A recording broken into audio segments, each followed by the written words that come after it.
welcome to our very first special day for Go Red for Women. And in conjunction with the American Heart Association and with the wonderful support of our Women's Auxiliary here at the hospital, they have sponsored this day for you. And we want it to be an informative day. And we have the real luxury and pleasure to have Dr. Lee with us. She is one of our cardiologists, ours, because she comes here. And, that's right, long time. She works at the Iowa Heart Center in Iowa City. And you said you've been here since 1992. I think we've been coming down here. So maybe many of you have met her, or you know someone who's been treated by her, so you know a little bit about her. I did not know that she hailed from New York City, so she's had a big transplant to rural Iowa, and she was graduated from Michigan University, so that's where she became a doctor. And did you do all of your... Yeah, I did all my training at the University of Michigan, so, you know, Go Blue. There you go, there you go. All right. Well, thank you for coming, betcha. And I will let you talk. All righty. Well, welcome everybody. I was laughing when I came in here because I was looking through my closet this morning, and if I'm not speaking loud enough, just let me know. Usually that's not an issue. So I was looking through my closet this morning to find something red, and I said, shoot, this must say something about me when all I had in there was black. I said, oh, well, I'll have to, you know, update my wardrobe. Anyway, Marcia asked me to speak with y'all today, and I thought what we would talk today or speak about was diet. And then where we'll go with that is I actually brought my top 10 list, so it's kind of like a Linda Letterman, I guess, and then we'll talk about current recommendations for where your cholesterol should be, and then finally we'll answer some questions at the end, I think, if you have some questions about this whole Vioxx, Bextra, Celebrex stuff going on, and any other controversial topic that you can think of. Cardiologists love controversy. You should come to our office meeting sometime. You want to have some controversy with 6 cardiologists sitting around. Anyway, lots. I actually signed on to the internet and I was looking for diets. So, you know, what kind of diets are out there? And I actually had to, in order to print it to myself, I'm not going to go through the whole thing with you here, I had to shrink it to fit by 50% just to get all the diets on my list. And you know, there was everything, and I've had patients on just about come in and tell me about just about every one of these diets. There's the Atkins diet that's been out there, the Dr. Phil diet, South Beach diet, the Mediterranean diet, the Egyptian diet. There's a Bowflex diet, which is actually kind of requires that you buy the Bowflex and then drink about 10,000 gallons of water a day. The diet that I've had a couple of patients on, the cabbage soup diet, which really requires an admission to a psychiatric unit. There's been the celebrity diet and the Hollywood diet. The one diet that caught my eye was the hay diet. And I had to look it up, and because I thought, well, from Iowa, we should corner the market on the hay diet. Turns out it's Dr. Hay.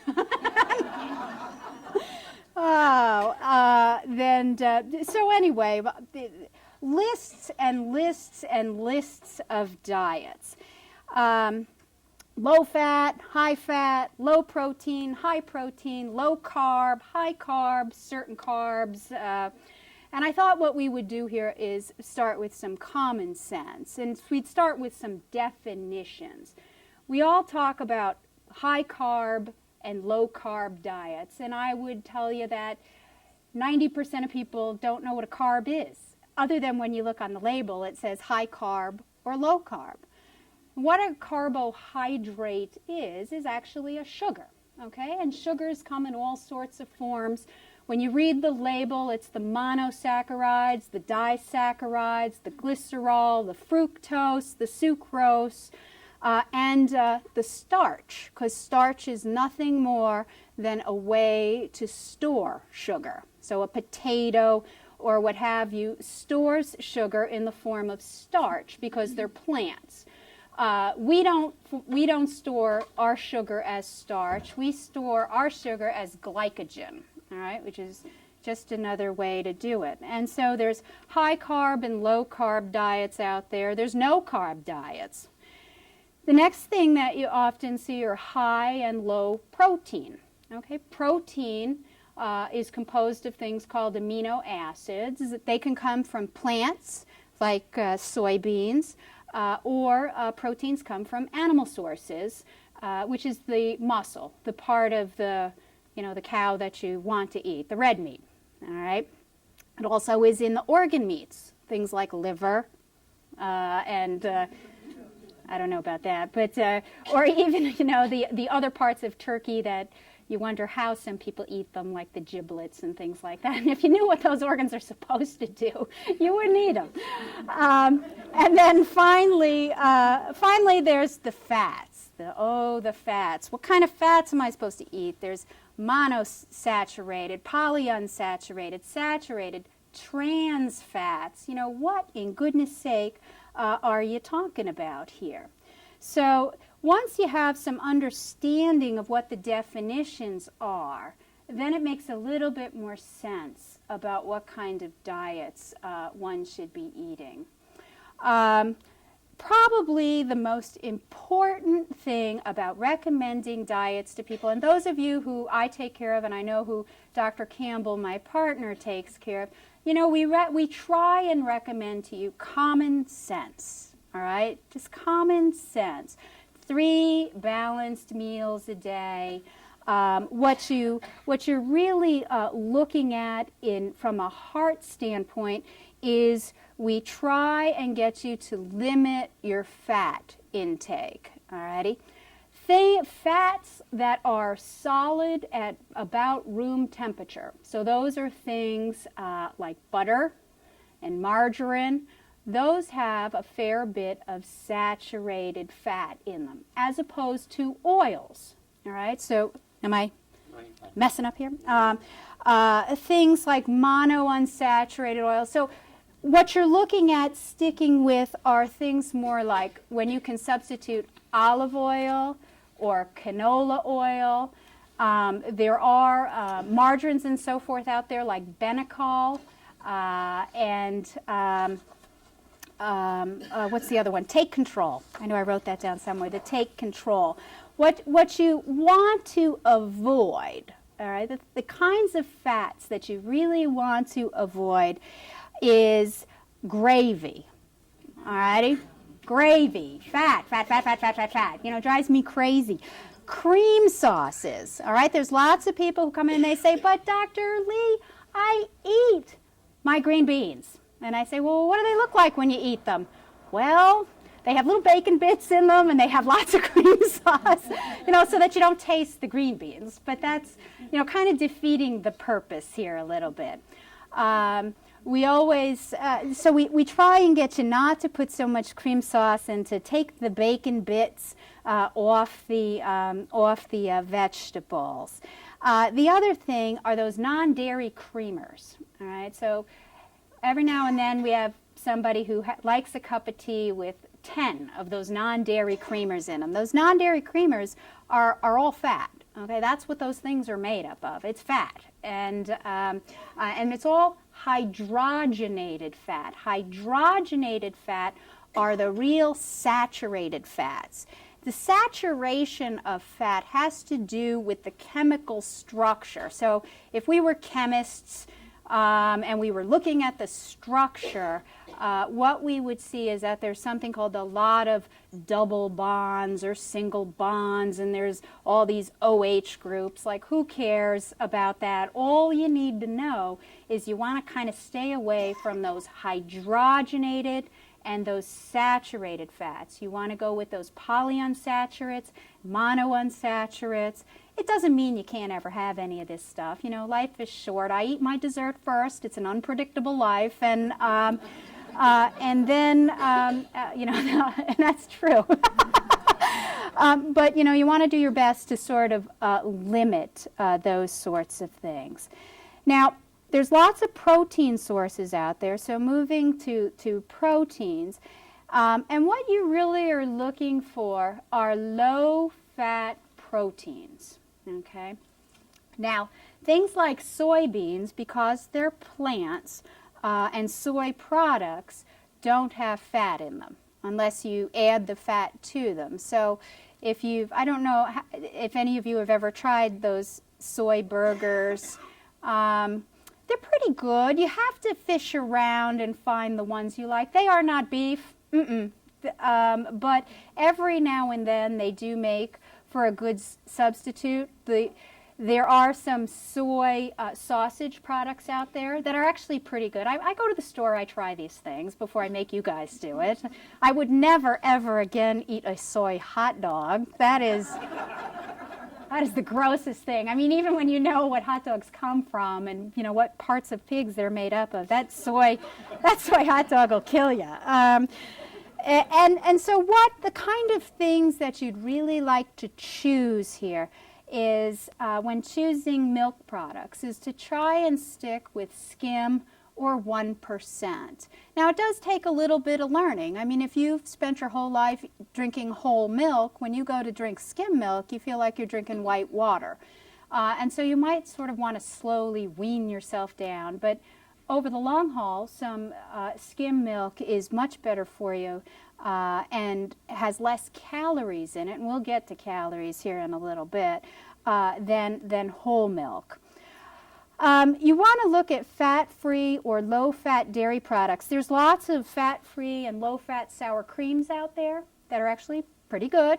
Okay, they don't taste like, you know, that whole milk sour cream that's much creamier, but they're pretty darn good.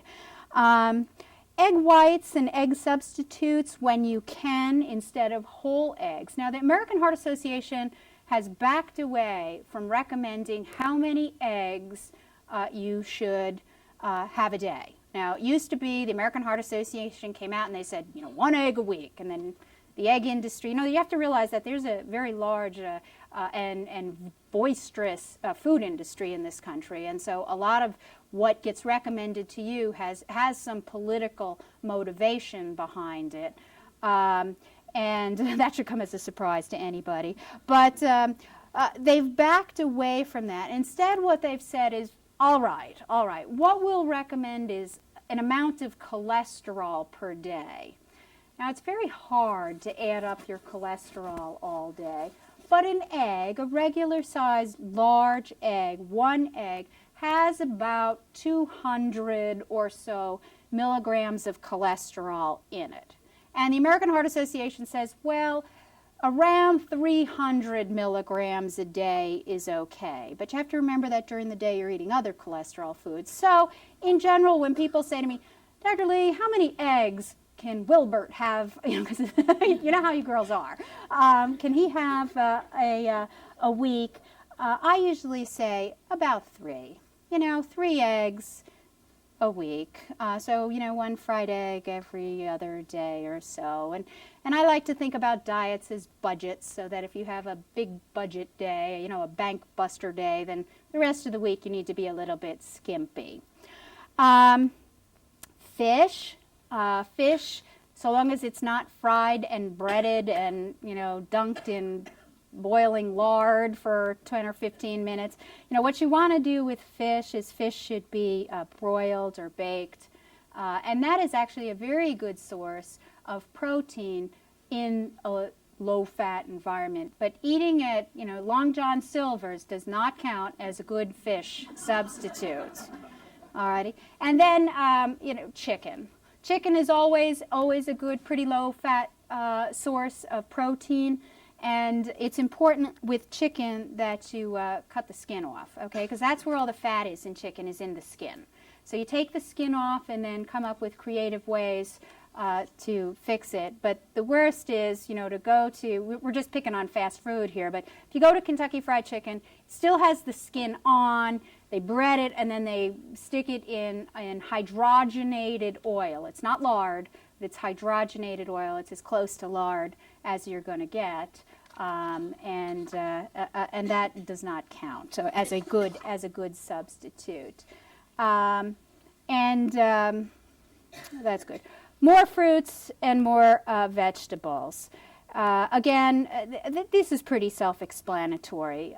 More fruits and vegetables, and especially if you like canned fruit, there's nothing wrong with canned fruit. You want to pick the one though that's in the light syrup, not in that heavy syrup stuff.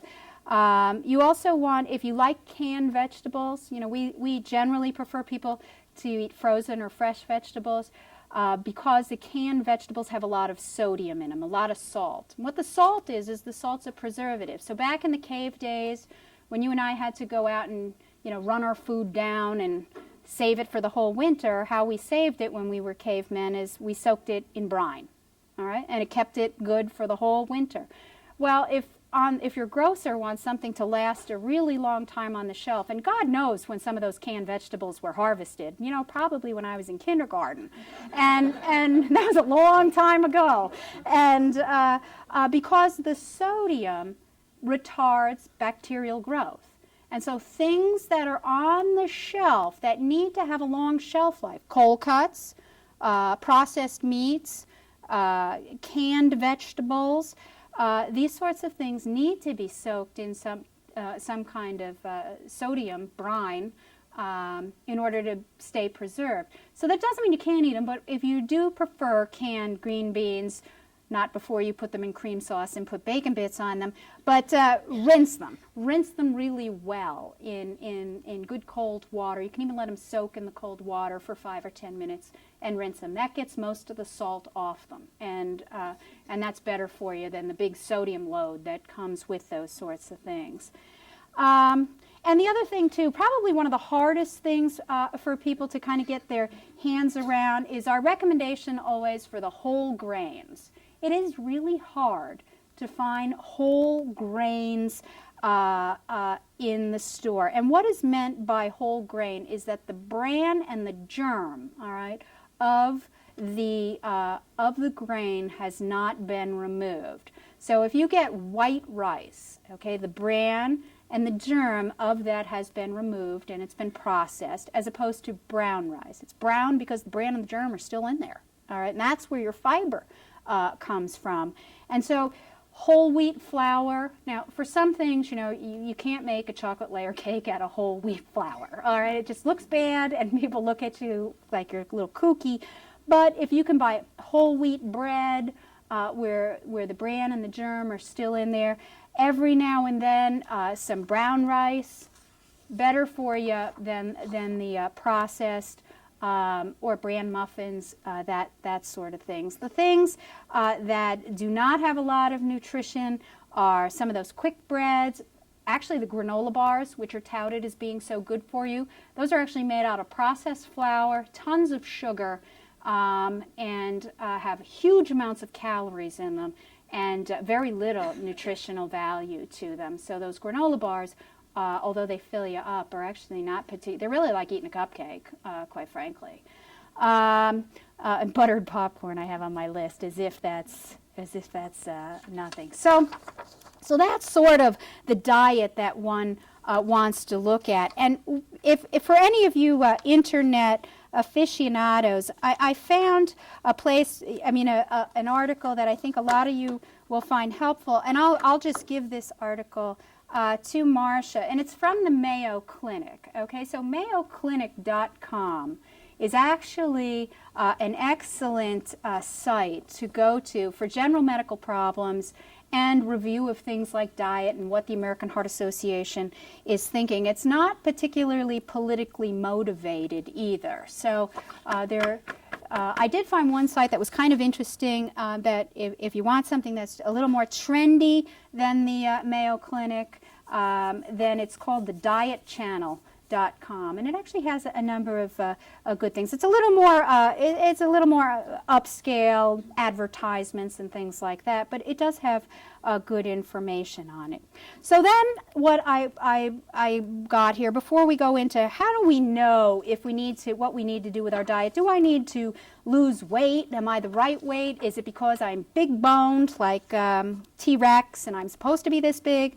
What I published here or printed out, and we have copies for everybody if they'd like, is a body mass index. So a way to think about where am I in the range of how much weight do I need to lose? Do I not need to lose weight and just maintain what I have? What we use these days is we use something called a body mass index table. Now, most of the time, if you try and figure this out, they give you the formula in meters and kilograms. How many people in here know how many meters tall they are? I don't know. How many people care? No, I don't know. You know, you don't go to the store and say, I'm 1.7 meters. You know, no one's going to know what you're talking about. I have a table that converted it to good old American inches and pounds, all righty? And it gives you a good range so that for those of you who say, you know, I'm kind of big boned and I'm not, you know, a skinny little butt like that. I need to be given a little bit of extra room here. This table does that for you. It gives you a very nice range, and I think it's helpful for people to know, where am I in the land of ideal body weight? Am I close? Am I way off the mark? And you can pick these up at the end, and I think that they're helpful, and it's a little bit more helpful, I think, than saying, well, I'm 5'8", I wish, and I should be 142 pounds. Well, what does that mean? I think it's better to get an idea of what your index is, which is something that's a little bit more precise and gives one a bigger range for sort of determining where you need to be. Current cholesterol recommendations. Now, there's a moving target for you. You know, blood pressure recommendations used to be the big moving target. The big moving target now are cholesterol recommendations. So while everybody was enjoying their summer last year, the American Heart Association was busy cranking down the numbers again. So just as you think you're there, we look at you and we go, oh, more Lipitor. The current recommendations are for those who do not have coronary disease and have less than 2 major risk factors for coronary artery disease. Risk factors being smoking, hypertension, diabetes, extensive family history of premature family history of coronary disease. Then your cholesterol, total cholesterol, needs to be at or under 240. With an LDL cholesterol. Remember that cholesterol is divided into good cholesterol, which is the HDL, and the bad cholesterol, which is the LDL. And you remember bad cholesterol by LDL, low life, LL, low life cholesterol. You want that LDL cholesterol under 130. Alrighty. For those of you who have had a coronary event or a vascular event, and what I mean by that is someone who has had a heart cath and has known coronary disease, so heart artery narrowing or blockage. Someone who's had their carotids looked at and has carotid disease or carotid operation. A stroke, disease in your legs when you walk. You've got vascular disease in your legs. Or diabetes. Diabetes in and of itself is treated as if you have blood vessel disease already. And the reason for that is the risk of developing blood vessel disease with diabetes is so high that we treat those individuals just like they've had some kind of vascular event. In those individuals, the new recommendations are total cholesterol under 200, LDL or bad cholesterol in the 70s or less. Oh yeah, that's tight, and that almost universally requires medicines to treat. All right, there are very few patients who walk in with LDL cholesterols in the 70s. There are a few, but not very many. All right. So, any questions so far? All right. Good. So then I brought, my always. For those of you who I see, I try not to be mean, but I tend to be fairly blunt on losing weight and keeping weight off. All right, it's hard. It is hard. It is a huge discipline issue. It, for any of us who've tried to say, okay, I'm going to exercise 3 days a week, and you're home and you go, oh, I'm really kind of busy this Wednesday, I'll do it tomorrow. And then tomorrow comes and you go, well, that's not really the day I regularly exercise, so I'll wait till Friday. All right, so, you know, or I'm busy, or I have to do this, that, or the other thing. It is very, very difficult and takes a huge commitment. And so, you know, I'm always thrilled when I see somebody come in and they've lost 5 pounds. I mean, it really does make my day. You know, I'm not kidding when I pat you on the back or I put my arm around you and go, good work, because it is tough work. What you're looking at when you think about weight loss. So you go home and you look at this table and you go, whoa, I gotta get to work here. What I tell people is what you really want is you just want a small calorie deficit per day. All right, you don't want to look at this chart and go, whoa, I got 50 pounds that needs to come off. Well, that's like saying to me tomorrow, you know, we're going to go climb Mount Everest. Well, heck, I'm not going to be able to do that. You know, it's too big. It's too giant a chunk. And so what happens is you just go, the heck with it. It can't happen. This is just not going to happen, and I'm not going to do it. So what you got to look at is you got to look at what I call chunklets. You know, pieces you can do. And how I like to think about it is 2 pounds a month. And 2 pounds a month sounds pretty doable. You go, yeah, I could do 2 pounds a month. 2 pounds a month I might be able to do. And how you go about doing that is you kind of work toward just calorie deficit per day. We need about 2,000 calories at our ages here a day to blink our eyes, stay warm, have great thoughts, walk to the car, come back in. You know, we've done a wonderful job of engineering activity out of our lives. And that's okay. I do not want to chase my food down in a loincloth. I do not want to beat my clothes on a rock down at down by the river. All right? I want to go in and turn the dials on the wash machine. That's good enough. So what we have to do is, since the Olympics are not waiting for any of us, we have time on our side. All right? So regular activity is important. You do not have to go out and burn up the track. You know, walk a mile a day, that type of thing. Do it 3 or 4 times a week, 30 minutes, 3 or 4 times a week of good walking somewhere, swimming, walking in the water. I have lots of people in Coralville walking in the water, creating like a little typhoon out there. And then calorie restriction. And calorie restriction is really just smaller portion sizes. And all you really need is about 200 calorie a day deficit. So if you need 1,800, 2,000 calories a day to stay warm, blink eyes, walk to the car, where you want to be is somewhere around 1,600 calories. All right? Once you sort of figure out how much that is, and that's a little difficult in the beginning, but you know, a couple little books, American Heart Association cookbook, these sorts of things will help you out quite a bit with how many calories you're at. 200 calories a day is 6,000 calories in a month. If I take 2 pounds of, you know, how do you determine a calorie?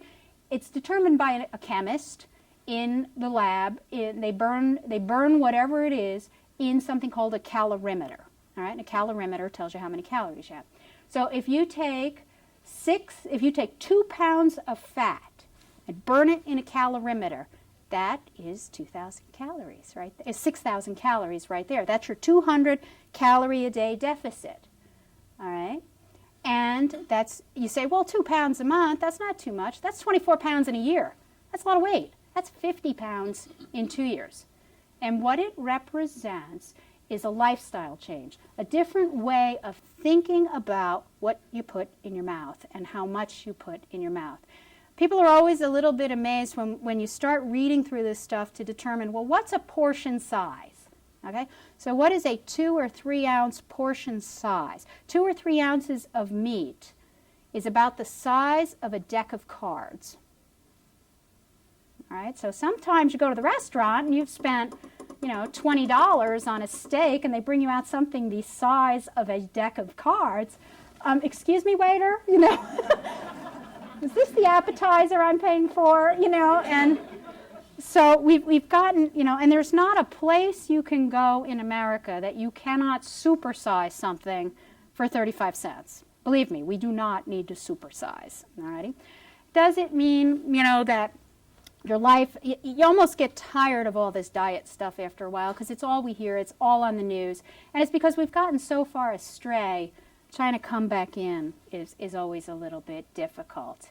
And there you go. So, what I came up with was my top 10 list. I need a pencil. Is my top 10 list for losing weight. Okay? And so I'm going to need a pen because otherwise I will get lost in my top 10 list because I keep changing the order.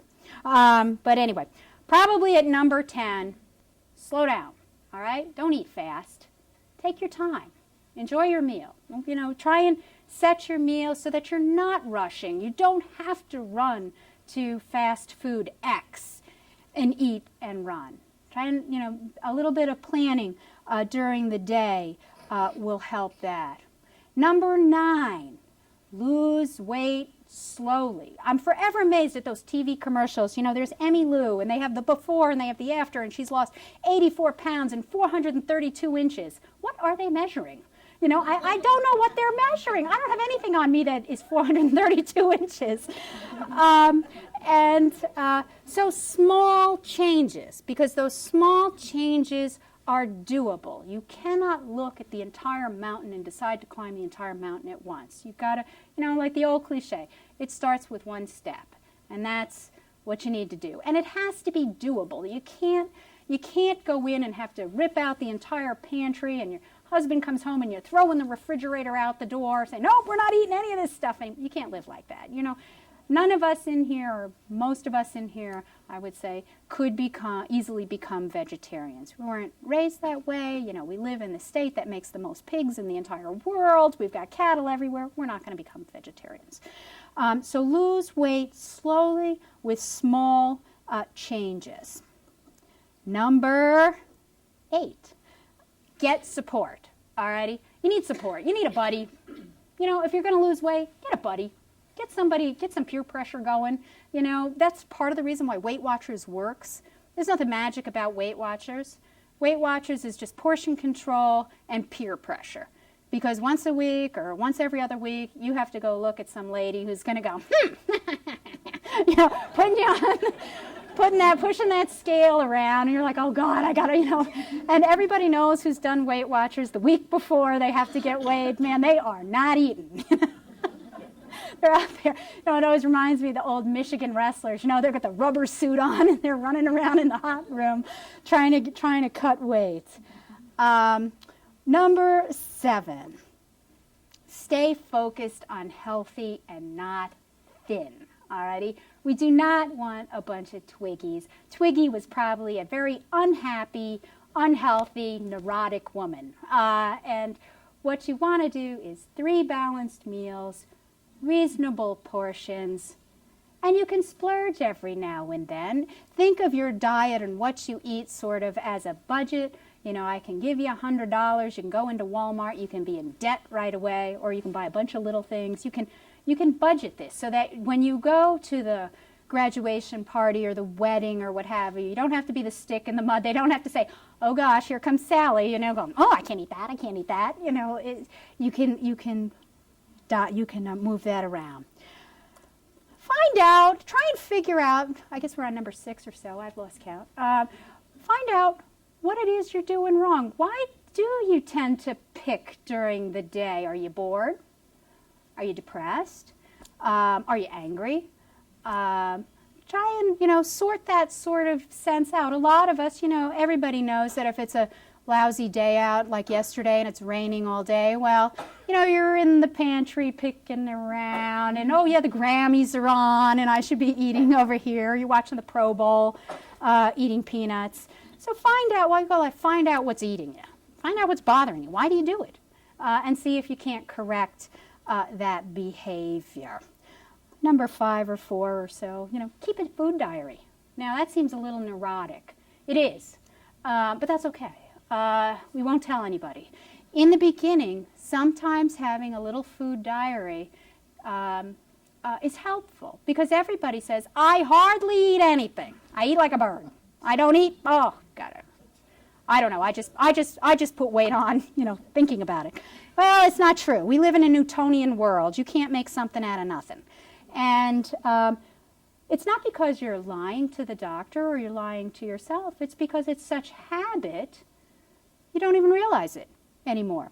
You walk by and, oh yeah, they're having a potluck at work, oh yeah, I'll grab a muffin or something, and all these little calories. I am forever disappointed when I look at how much walking or bike riding or swimming or cross-country skiing you need to do to burn calories. Boy, you walk your mile, you go, whoa, I must have burned 6 or 7 gazillion calories. Well, it turns out you burned about 150.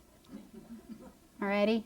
That's less than a candy bar. And we all know that we can all pick and make that up pretty. It's always easy to out-eat the amount of exercise that we do. Now, when we were all 20 and 15 and those ages, our metabolic rate is so high, our activity level is so high that we get by with eating that. And everybody, men anyway, we'll pick on men since that's always a good target for me. I wasn't heavy till I got married.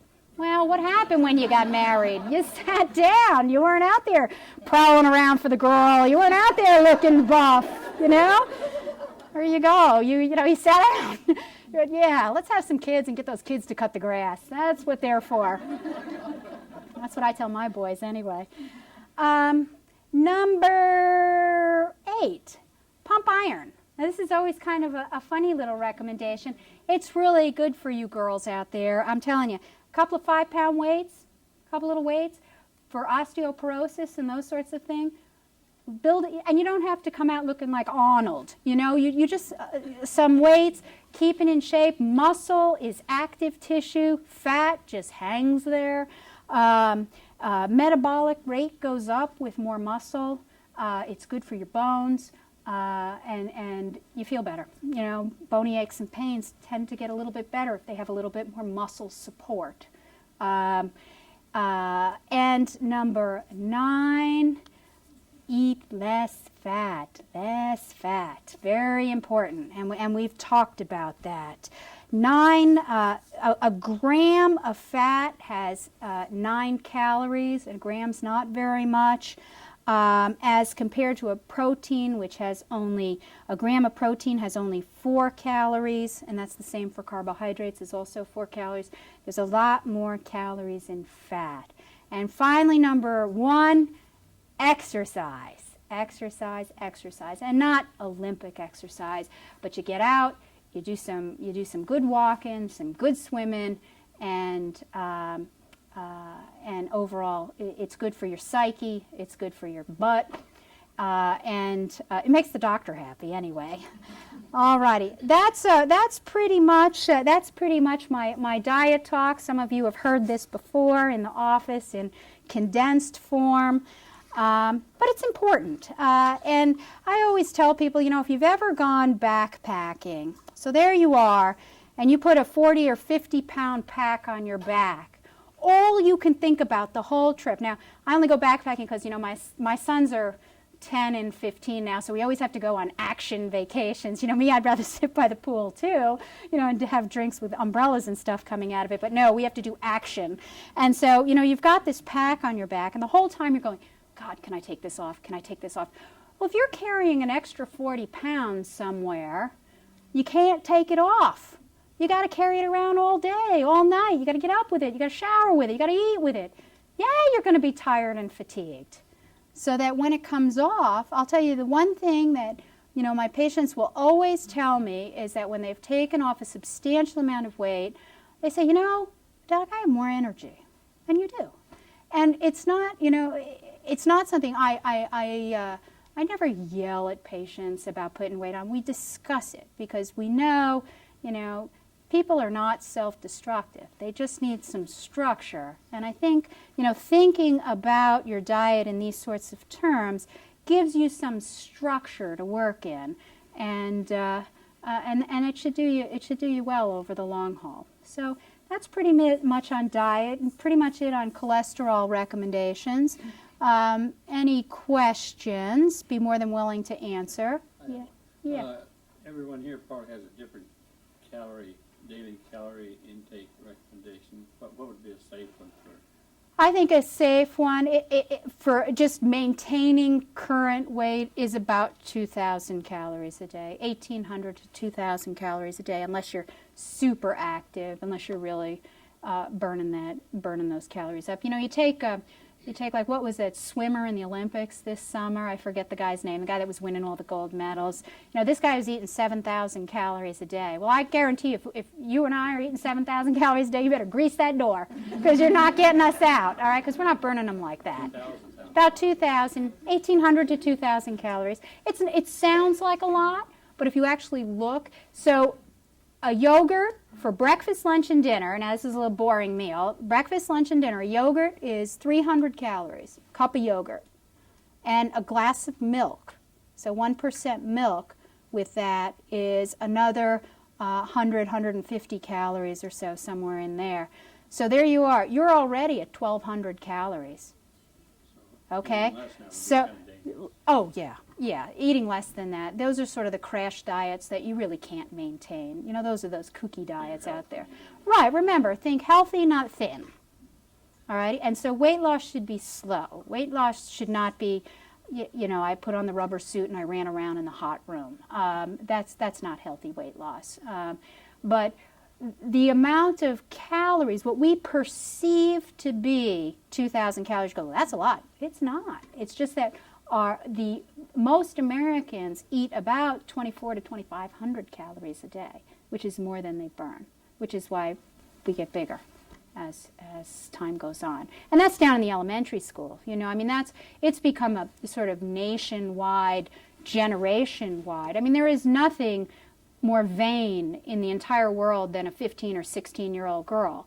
And when I go into the, right, everybody remember, I mean, it's a long time ago, but gosh, is my hair right? When I go into the high school to pick up my son, I am just amazed at the number of obese teenagers. And there's a different perception, because here we have of obesity, and that's part of, you know, it's a perception issue too.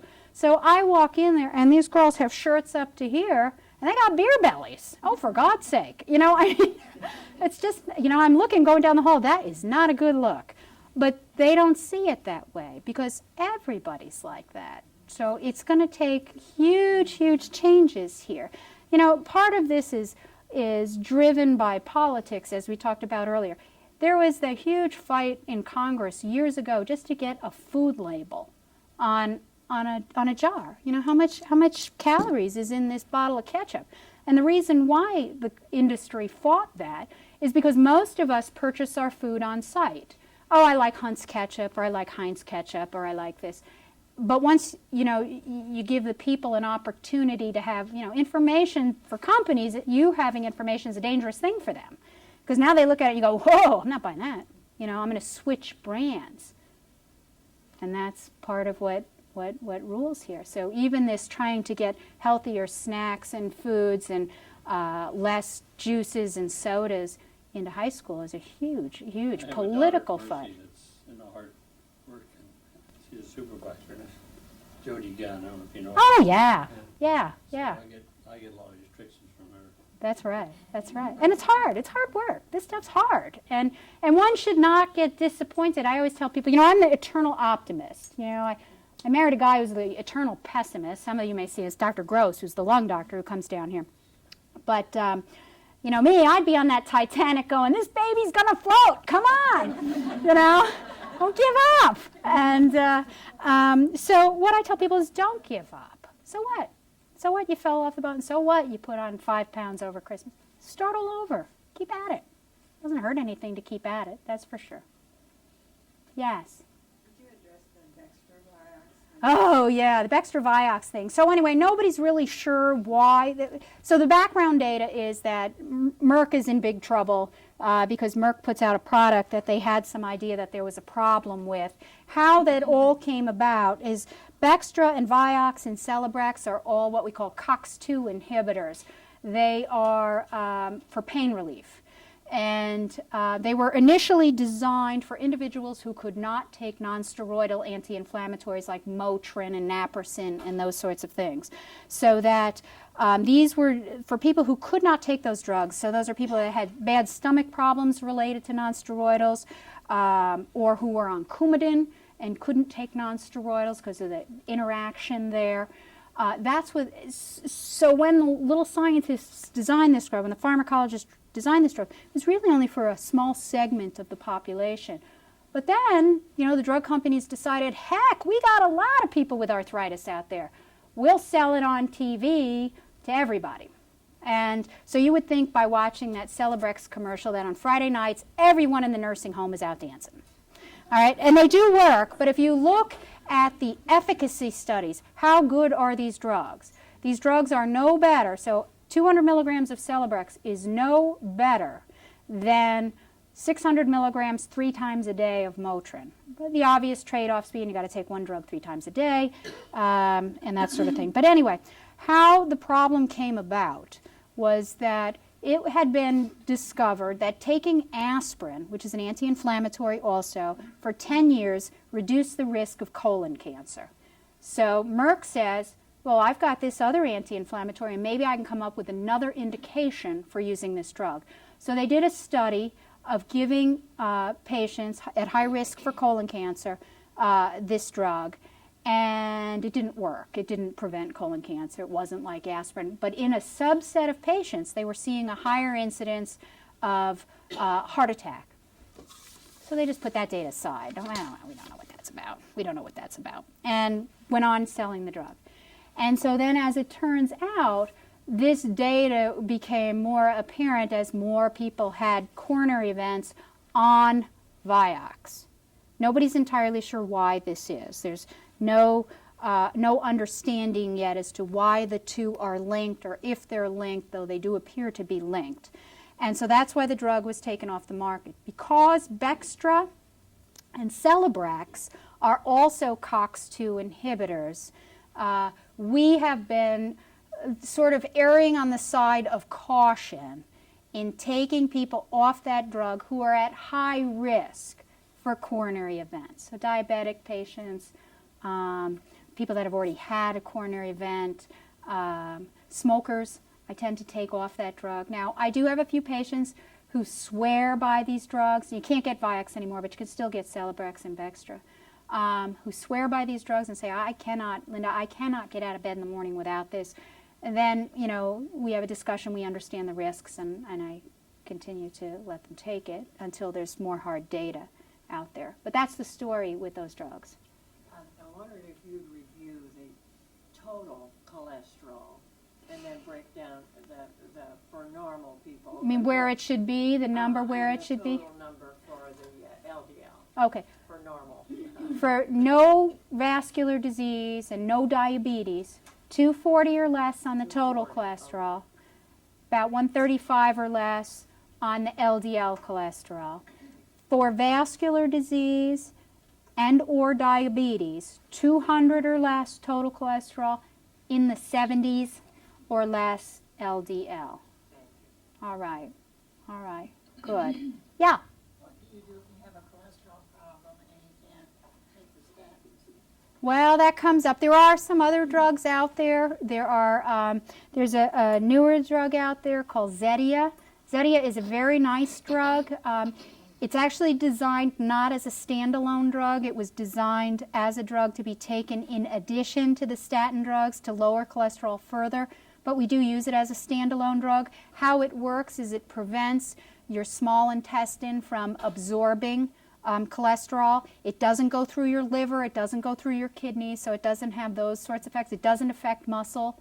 It's not particularly strong, but it does improve some people's cholesterol. Diet, sometimes we use niacin. Niacin is a vitamin B. That's hard for people to take in the doses that you usually need. They get hot flushing. Some women are now, they're postmenopausal. They're done with the hot flashes. You give them a drug back that gives them hot flashes, and they come and curse your children in the middle of the night. There are some people who really cannot take anything, and we do use some fish oil and things like that in those patients, but that's really kind of not well proven data. The fish oil data is largely from Eskimo populations. You see very low incidence of coronary artery disease in Eskimo populations, but that's a pretty genetically isolated group. Eskimos marry Eskimos and have Eskimo children, and so they're a little bit more genetically isolated than us. So it's a little harder to show in us that it's as effective. Yeah. If you're exercising primarily to get your LDL down because nothing is hereditary, you eat the diet and all that, how critical is it to get your heart rate up to that aerobic level that you recommend if it feels like Yeah, that's actually a very good question. You know, do I have to have my heart at a certain level? And the answer to that is no, you don't. We do try and calculate. Most of us are not in that kind of shape. That, you know, when Lance Armstrong, they had a monitor on old Lance when he's riding out there in the Tour de France, right? So he's going uphill in the mountains with a heart rate of 155. Well, you know, I'd be at about a gazillion, you know, and that's because he is a trained athlete. Does that mean he's not getting any aerobic benefit? Absolutely not. So there's no doubt that at a reasonable level, you know, walking 2 miles an hour to 3 miles an hour, somewhere between there on a treadmill, flat, for 30 minutes, you are getting aerobic benefit from that, whether or not your heart rate gets up to some X number.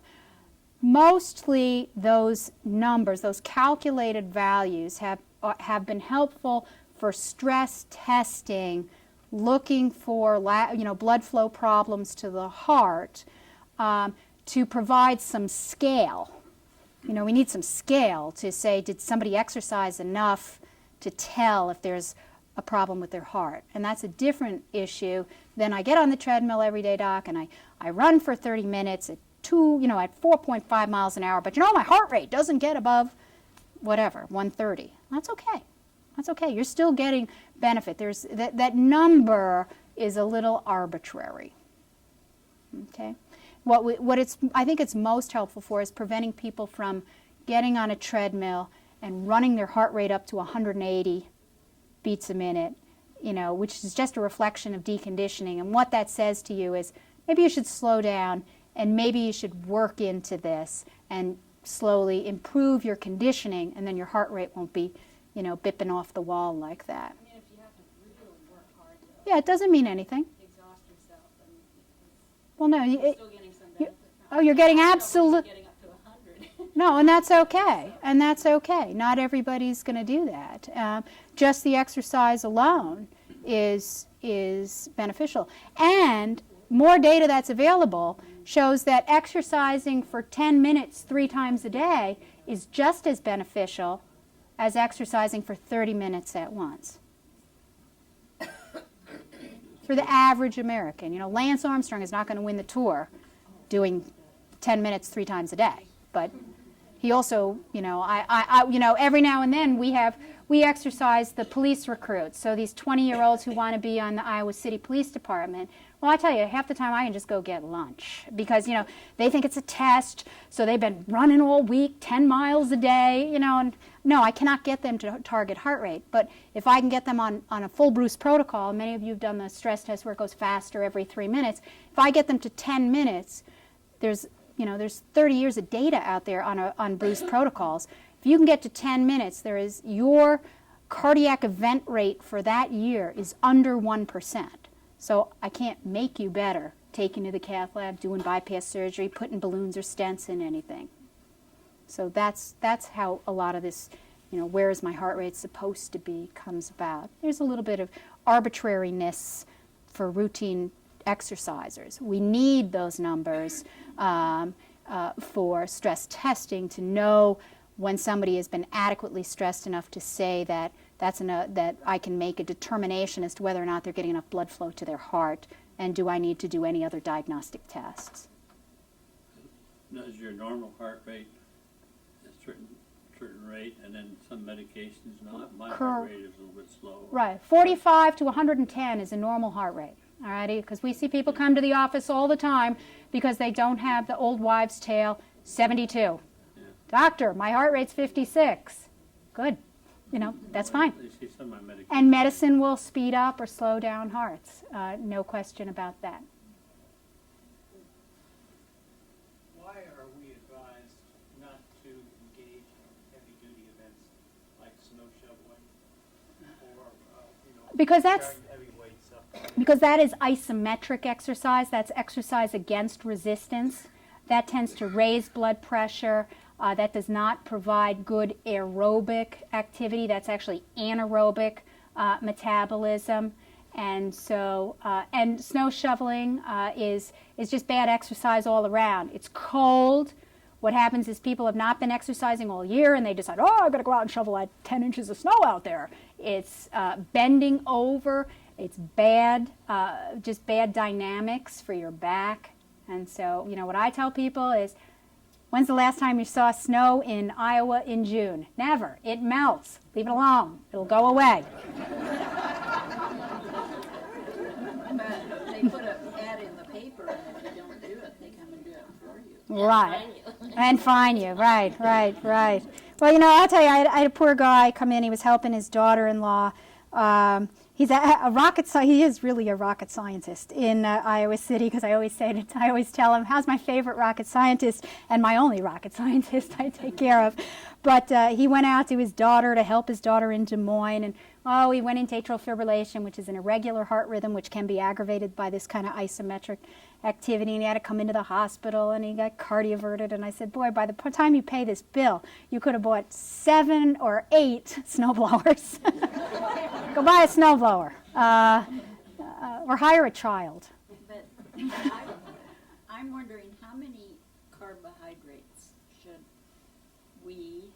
I think the best way to think about it is think about it in terms of total calories rather than trying to add up carbohydrates. Carbohydrates are very hard to sort out from the labels. And so, I think I have probably the exact recommendation here, but I don't like to think about it that way because I think it's too hard to think about it that way. It's probably in here somewhere. So I could tell you how unhelpful I am here with telling you that, because I don't think about it that way. I like to think about it. I think about it in terms of fat and total calories. So 1,800 to 2,000 calories a day is a sort of weight maintenance number, and 30 to 40 grams of fat. All right, you can add that up on the labels. And what I would suggest to you, you guys, you don't have to go out and buy the American Heart Association cookbook. It's online. Just search it, just Google it, American Heart Association cookbook, and it will come up. And you can flick through the pages, and you can find the stuff that you want in there if you don't want to go and buy the thing. Yes, one more, because then I got to go to clinic, because you notice how you guys get crabby if I'm late. Yeah. Heartburn and cholesterol medicine. Heartburn and cholesterol medicine. Well, cholesterol medicine shouldn't really cause heartburn. Now, you can have heartburn, and then you take cholesterol medicines. And so heartburn, there's antacids and there's Prilosec and all those sorts of things. If you want to try and avoid those sorts of things, smaller meals, staying upright after meals, not lying down, avoidance of alcohol, avoidance of tobacco will help heartburn. Some people still have heartburn anyway, and then then we're kind of stuck with antacids or proton pump inhibitors, which decrease the acid production in your stomach. Things like Prilosec or Pepcid or. Well, I think that over-the-counter Prilosec. And that gets us back to political issues. Okay, I throw the Merck rep out of the office once a month. She doesn't even come by when I'm around anymore because I am so angry with the drug company over this. What Nexium is Nexium, so in the molecular structure of how you get to Prilosec, which is omeprazole, which you can buy over the counter now, there's Nexium. Okay, so Nexium is the step before you get to Prilosec. So what happened, is Merck patented Prilosec. And when the patent was running out on Prilosec, they patented the step before. Prilosec over the counter is $18.79 at Hy-Vee. Alrighty? So if you're paying for drugs out of pocket, then Nexium is $114. It is no better. Despite what that guy on TV, I hate those TV ads, by the way, you know, that dork on TV running around telling everybody that they need to take Prilosec. You know, the drug companies are really, you know, I hate to be angry at them all the time. They really are a really wonderful invention. You know, they really do change the way people live, and they do make things better. By the same token, you always have to remember they have stockholders who expect a profit at the end of the year, alrighty? And so there has not really been any real new drugs or, you know, what they call their little breakthrough drugs in a while. And so that's why I throw the Merck rep out, because I think it's just a little bit criminal to have the cost of medicines be that way. That is a whole political issue. That is a whole societal issue as to how we're going to pay for pills and how we're going to pay for medical care and what we're going to pay for and where we're going to put our resources. But that is really a societal decision. That's not made by you and your doctor. Those are things that we have to decide as a bunch, you know, what we want to do. And those sorts of things will be decided at the federal and state levels. And there's going to be huge changes. There's going to be just huge, huge changes. Medicare cannot stay the way it is, but yet we can't leave people, you know, in the dinghy, so to speak, and cut them free when they get too old and too expensive to care for. So that's it. I don't have any answer for that. All I can say is, you know, thank you for coming.